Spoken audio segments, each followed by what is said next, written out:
मैं ये कह रहा हूं आपसे कि एक तरफ जब आप डॉलर की मिसाल दे रहे हैं तो डॉलर उस वक्त 100 रुपए का था, आज डॉलर जो है 170-75 रुपए का है। तो जिस वक्त आपके यहाँ पेट्रोलियम प्राइसेस मेंटेन हुई उस वक्त डॉलर करेंसी का भी रेट का भी मसला था। दो, मुझे ये बताएं कि अगर इंटरनेशनल कमोडिटी प्राइसेस पूरी दुनिया में ज्यादा होंगी, फ्यूल महंगा होगा, तो आप उसको कम कैसे कर सकते हैं आज के दौर में? अगर आज डॉलर ज़ाहिर है किसी भी तरह चला गया ऊपर और आपके दौर में कम था, आप वो कैसे करेंगे? और मुझे ये बताइएगा कि आप ये भी कह रहे हैं कि क्या आम बंदा ये मान गया है कि जैसे भी थे बेशक खाते थे कुछ भी करते थे बट लगाते थे, आप ये कह रहे हैं लोग इस नैरेटिव पे आके खड़े हो गए? गुजारिश ये है कि अगर डॉलर 160 रुपए का हमने किया या 170-76 इस वक्त जा रहा है, वो हमने किया है। हमारी तो जब गवर्नमेंट थी उस वक्त डॉलर को कंट्रोल में रखा हमने, और हमने जरूर सब्सिडी दी। गरीब का हक है यार, वो इस मुल्क का शहरी है। 95% आपका तबका मिडिल क्लास और पुअर पीपल हैं, उनका राइट है। उनको भी तो एहसास दिलाएं कि आप भी उसी पाकिस्तान का हिस्सा हैं। और ये तो नए पाकिस्तान की बात करते थे, लेकिन इन्होंने तो गरीब का कचूमर निकाल दिया। मैंने वो चोर लुटेरे की बात इस हवाले से की है, इस कॉन्टेक्स्ट में कि जी चलें, ये अब चल के देख लें। लोग कहते हैं कि ये कहते थे ना, मैंने तो कहा ये कहते थे कि चोर डाकू, वो कहते हैं वो वही अच्छे थे।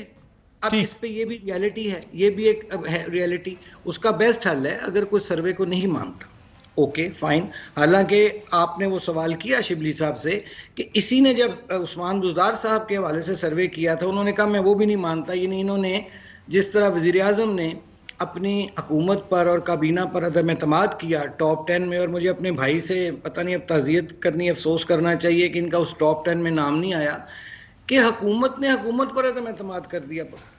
यानी ये कैसी हुकूमत है? अच्छा, फिर ये दूसरी गुजारिश सुन लेना। देखिए, जब कोरोना की बात करते हैं, जीडीपी तो कोरोना से पहले चली गई थी माइनस में, और उस वक्त का रिकॉर्ड है। और आपकी नाकामी की सबसे बड़ी ये है मेरे पास दलील कि 4 तो वज़राए ख़जाना आपने तब्दील किए, आपसे तो मैनेज नहीं हो रहा था ख़जाना। और ये जो आए हैं मोहतरम शौकत तरीन साहब, इनकी वजीर खजाना बनने से पहले की बातें सुन लीजिए। ठीक है, जो कहते हैं ये मिसमैनेज हो रहा है। कहने का मतलब ये है कि अगर हुकूमत चाहे, ये मैं जाती तजुर्बे की बुनियाद पे कह रहा हूं, इसमें कोई मैं पॉलिटिकल स्कोरिंग नहीं कर रहा, अगर हुकूमत चाहे और इस किस्म के हालात हों जिससे हमारा मुल्क इस वक्त गरीब तर हो रहा है, अमीर अमीर तर हो रहा है। आप टर्की की मिसाल ले लें, वहां तो वर्स्ट हिट हुई इकोनॉमी उनकी। लीरा जॉनसन का था, लीरो लीर हो गया। लेकिन क्या अभी कुछ दिन पहले वहां टर्की की गवर्नमेंट ने अपने अवाम को जो 8% टैक्स था, 8%, उसको कम करके 1% कर दिया। तो ये जो होती है ना सब्सिडीज, ये शॉक्स होते हैं जो अवाम पर ट्रांसफर करने की बजाय हुकूमतें खुद अपने आप पर ले लेती हैं। चलो वक्ती तौर पर ले लेते हैं, आप तो रिलीफ दें। मैं तो ये तवक्को कर रहा था कि कल वजीर आजम साहब जब मंडी भाउद्दीन गए हैं, जलसा उन्होंने किया, तो वहां कोई वो ऐलान करते कि रिलीफ देते कि यार चलो मैं तुम्हें पेट्रोल, तेल, बिजली, जिसमें भी मैं रिलीफ देता हूं। और फिर देखिए, जो तो इंपोर्टेड चीजें, आपने कहा जी इंपोर्ट चीजें की जाती हैं, तो जो पाकिस्तान में ग्रो होती हैं, आलू है, टमाटर है, प्याज है, वो क्यों महंगा हो रहा है? चले मैं इसका शिबली साहब से जवाब लेता हूं, फिर मैंने ब्रेक लेनी है। शिबली साहब मुझे 2 मिनट में, आप 2 मिनट इंपोर्ट नहीं हो रही, फिर मैंने ब्रेक लेनी है। 2 मिनट जी। प्रोडक्ट्स हैं या डोमेस्टिक प्रोड्यूस है जो हमारी, वो क्यों महंगी है? बाजारों में कोई प्राइस कंट्रोल नहीं है जी। शिबली साहब, बुरा हाल है लोगों का। आदिल, ये बड़ी बदकिस्मती है कि इस वक्त हम इस किस्म की बातें कर रहे हैं जो कि बुनियादी तौर पे एक ऐसा सिलसिला रहा है हमारे पिछले कितने दहाइयों से, जिसने कि हमने इदारों को मजबूत करने के बजाय हमने उनको मफलूज किया।